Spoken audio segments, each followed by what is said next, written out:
Alright, what's up y'all, LakerFan here. As I was about to tell today's video, I made a build with 92 pass accuracy in NBA 2K23. Now this is my first build with anything more than 86, not to mention my first time actually running point guard with it, because my other builds are more so meant to be a pick and roller that I just had 86 pass accuracy out of necessity of not having any three-pointer on the build. But in this video, you're seeing I have an actual point guard build at 6'9" that is meant to come out here and be an absolute facilitator. As a lot of you guys have probably seen in my Pro-Am videos on the 5-out team, I've been doing it with a 78 pass accuracy and really been dotting stuff up. But I do think having an elite level of pass accuracy that can make passes like these right here can really go a long way, and I'm looking super forward to it and I'm really excited for it. Now, I will say also, I did drop a video literally less than 11 days ago talking about this is my last build of NBA 2K23, quote unquote, and it was my 6'11" pure inside kind of Giannis build remake.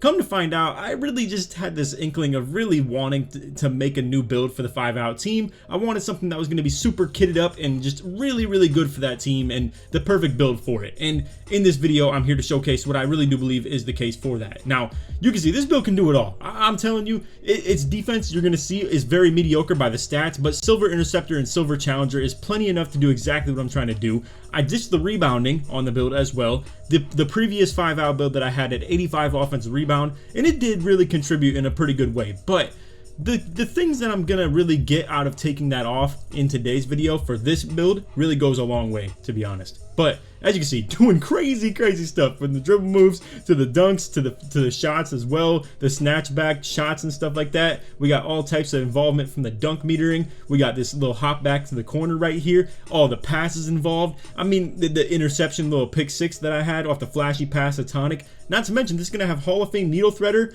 Hall of Fame dimer, 30 playmaking badges standard, without even counting the fact that you're gonna core some as well. And just in general, I mean, I feel really good moving on this build, man. 89 three-pointer as well with Gold Agent 3. This goes a long way. I mean, there is so much potential to this build, man. I'm telling you guys, I'm really excited to play on this one, and I think this will be my last build of 2K23 for sure. Anyway, yeah, I'm just letting some rec clips play right here. We've been playing the rec, obviously, full squad. I do apologize to those who hate seeing that. It's not often we do that. For the most part, too, I do actually hop in here with just like 3 people max, stuff like that. So look at this clip from my career, too. This is fire. I know throwing a my career clip into a little montage like this is kind of corny, but I just wanted to show that one. A little LeBron over the head alley-oop right there. Now, these clips on the early end are with the 92 pass accuracy. These are the ones that I actually have upgraded on the build now. I was playing in the bum rec 92 overall stuff for like the later ends of the clip and stuff like that I'm showing in this video, but this one right here, and I'll tell you which ones are, this is 92 pass accuracy Hall of Fame needle threader right here. This is really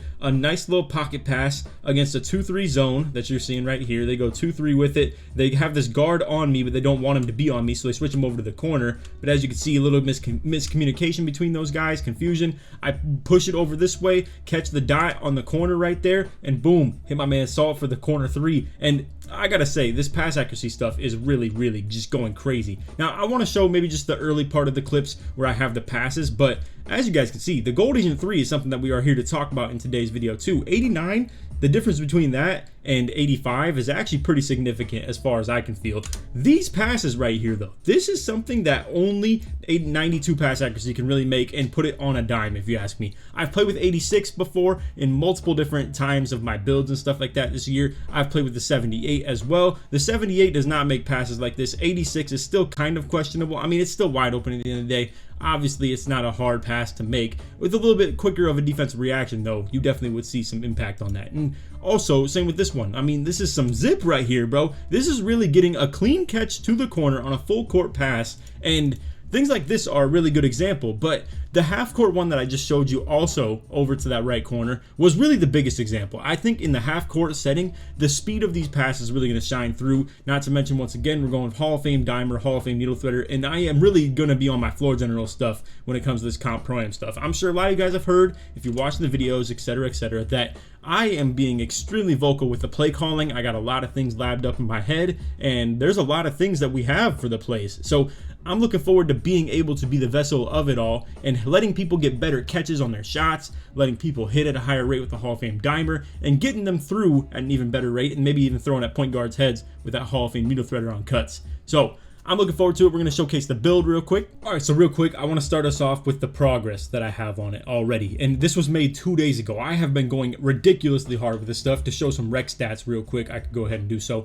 I haven't played 50 games on just this build. As you can see, I average 8 rebounds per game in the rec this season too. So just understand, obviously, with the rebounding that I'm going to have on this build as I showcased it to you, there's no way I'm averaging 8 boards on just this build. So the stats are a little bit non-reflective. It's not exactly identical to what I've been doing. I think I've been averaging well over 20 points per game and well over, definitely over 7 assists per game in the rec as well. But most of those was just me playing on that 6'11 build with the, you know, kind of just center, rebounding, etc., stuff like that. But this build, as you can see, not exactly the greatest defender, you would think. But with the speed and the vertical, and not to mention the fact that it's 6'9", you get a lot of good tier 2 badges, as you can see. So it's got silver challenger, silver interceptor after the core, and then with bronze clamps as well. Now, I'm not going to run glove. I don't think the level of steal is high enough to be getting pluck steals in the first place. If I'm playing specifically corner D in Pro-Am, I'll definitely throw on the bronze box out beast, but otherwise it's pretty much just more about perimeter defending. And I want to get out on the break a little bit more with this build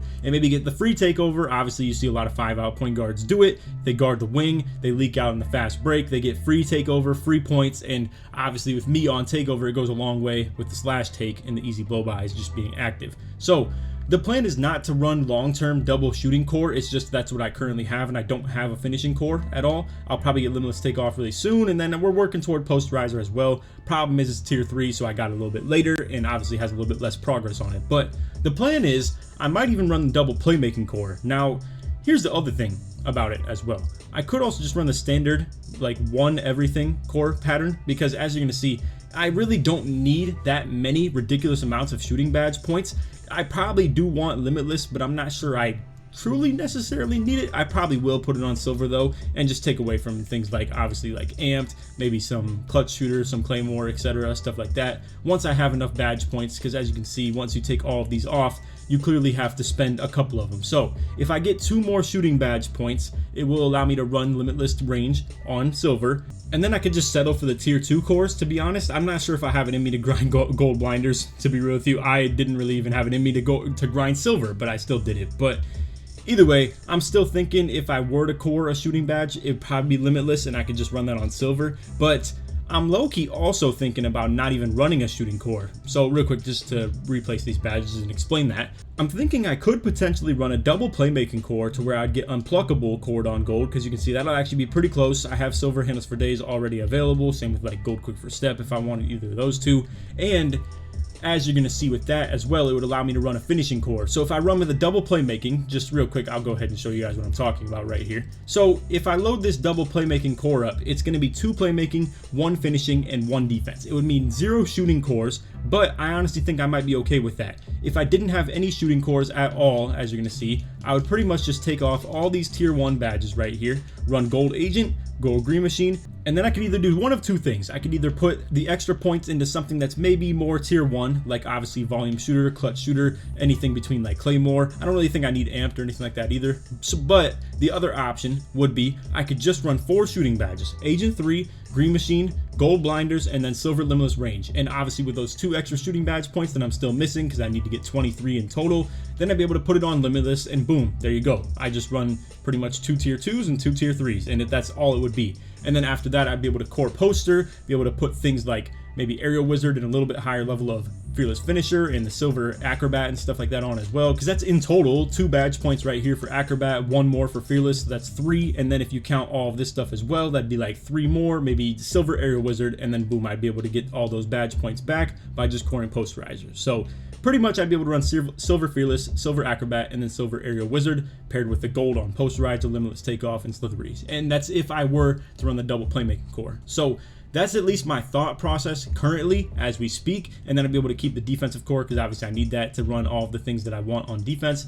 I am debatably maybe going to take bronze clamps off, but I'm not going to lie, I still corded on bronze pretty quickly, and I think its activation is pretty nice, and I think it actually may be a pretty important thing if I do want to guard the wing defense and perimeter defense. So that's my current thought process. We'll see how that develops, because maybe I need pick dodger instead. Maybe I take workhorse off. I'm not sure what the plan is as far as that goes currently. We're just going to kind of feel things out and, you know, just adjust as we go. But the plan, like I said, if I could go with a double playmaking core, would be I get unpluckable for free with 7 points. Let's just take it off and pretend that I have 7 more points to spend. That would pretty much mean I can run gold, bailout, and then Hall of Fame dimer. Simple as that, with 1 extra playmaking badge point left over. Who knows what I would spend that on, but that is where we're currently looking at as far as the playmaking double core would look. And I think that's kind of fire, man. I mean, we're talking a lot of really big passing capabilities, and I think that's a really underrated thing in this year's game, especially for someone who is constantly having the ball in my hands like we've been doing with this 5-out team. And I think this will for sure be a new fun way for me to play the game, and this is something that I have never tested, never tried, never even felt in this year's game, is high pass accuracy, like anything more than 86. And it's funny because a lot of people will look at 86 and think that's elite threshold. It's one of the best pass accuracies you would fathomably go for, right? But the thing is, let's think about that in other terms. Let's talk about 86 driving dunk. Let's talk about 86 three-pointer. Let's talk about 86 perimeter defense.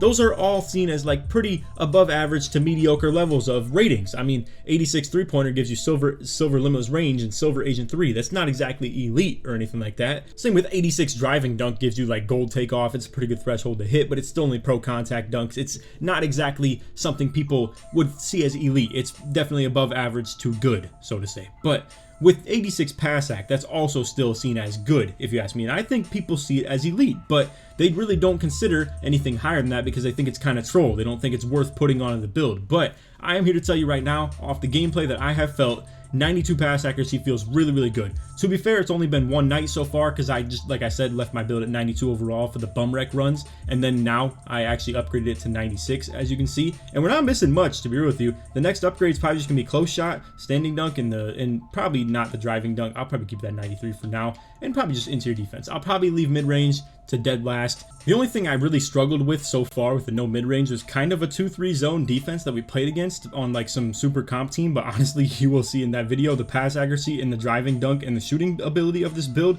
100% made up for it. It's pretty fire. But anyway, the takeover options. We have slash, shot, sharp, and play. I think I'm just pretty easily gonna decide on the fact that I'm gonna run slash and play for the primary secondary. I love the idea of being able to run the double takeover. I've been doing it in the rec a little bit, like I would say pretty consistently so far, and when I activate double takeover, this passing is ridiculous, man, and it really creates a threat because when I run slash take, people want to really pinch and help off the off balls and stuff like that, but then pair that with playmaking takeover, this stuff gets ridiculous, bro. I mean, they really have no option. They can't help, and then they can't afford to not help, so it's just a really unfortunate spot to be in as a defense. And the team takeover boost not only is just playmaking takeover boost where it's going to help my teammates make shots better, but also obviously the team takeover boost allows them to get their takeover at a way higher rate when I have this active. And that still goes for defense too. It goes for any freelance offensive stuff we can do. And like I said, it'll probably just keep people at home a whole lot more because they can't afford to leave and they can't afford to just let my other teammates get involved when this is active.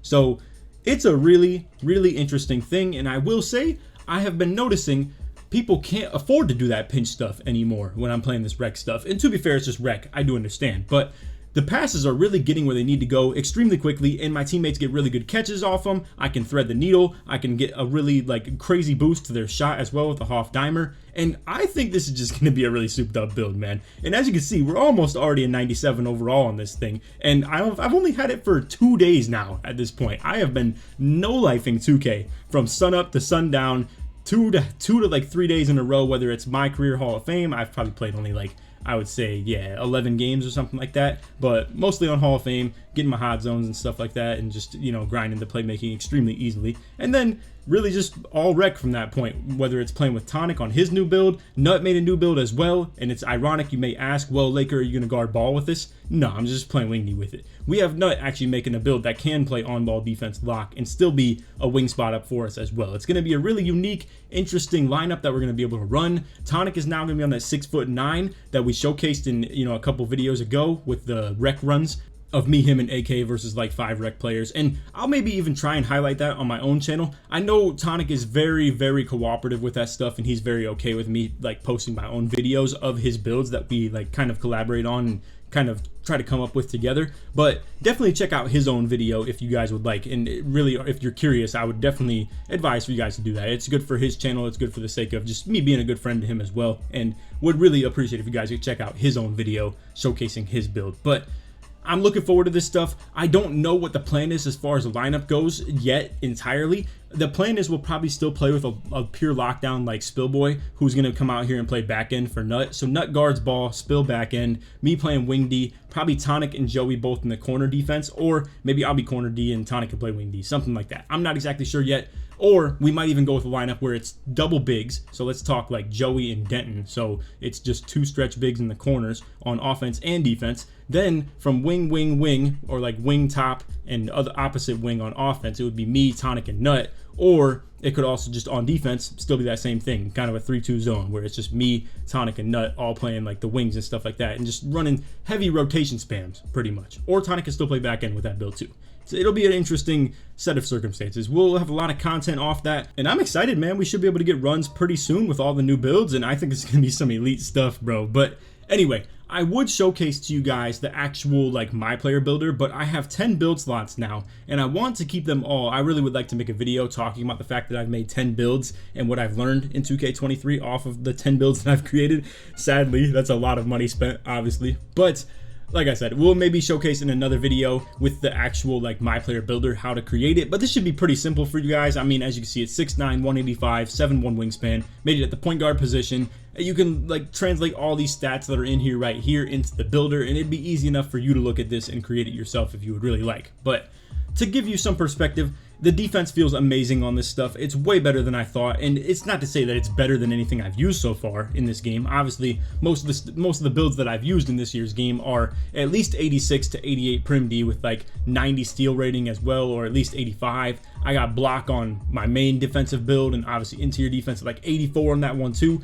But in the right set of circumstances, this Prim D and Steal combo feels plenty fine, and I'm expecting I'll still be able to play plenty defense when it comes to the Pro-Am stuff, as long as I'm just guarding shooting guards. I don't really plan to guard PGs with this build, and even if I am doing so, I think it actually might be okay, regardless. I mean, really, I just think defense is all about stick skill, bro. You really do not need elite defensive badges to be able to play on-ball D. We'll see if I eat my words on that, but I truly do think I'm going to be able to play wing D plenty fine on this. Silver Challenger, Silver Interceptor with the bronze clamps, and then who knows what we run from there between all these tier 1s, but it'll probably just depend on what position I'm playing on defense, whether it's corner or wing. But anyway, that is all for the video. Hope y'all enjoyed. If you did, feel free to drop a like, sub if you're new, turn on them noties, all good stuff. And like always, try to 2,000 likes. I gotta say, bro, I think 2K actually dropped some fire right here with these shoes. This is level 25 reward. As you can see, you got like these little, like this little flare that like pops off the back of them and stuff too. And you don't even have to equip like a vehicle or anything like that. You can just sprint around, and it's as simple as that. Look at that guy going crazy too. And it's really convenient that you don't have to equip a vehicle or anything like that to like dismount this. It's been really interesting for the sake of grinding the build and doing my career with it. But anyway, that is all for the video. I hope y'all enjoyed. If you did, feel free to drop a like, sub if you're new, turn on noties, all good stuff. And like always, try to 2,000 likes. And if you made it to the end of the video, put Laker in the comments or put pass in the comments. Search reports made all the way through. But anyway, that is all. I hope you guys are excited and, you know, enjoy this content that I'm making with the build. And to be fair, I want to hear your honest opinion on this stuff, because if you find me to be hypocritical, I do understand 100%, because obviously I did say this that 611 was going to be my last build of the year. And to be honest with you, it's only been 11 days since I made that video, and I just made a whole nother build right after that. So I 100% will accept the hypocritical comments and stuff like that. I understand it's my mistake of, you know, putting out a video with that title, and I just have to eat that and accept it that I just, you know, I don't want to say I lied, because I did expect that was my last build. But then the more we kept playing these 5-out runs, and the more I'm having a lot of fun doing so,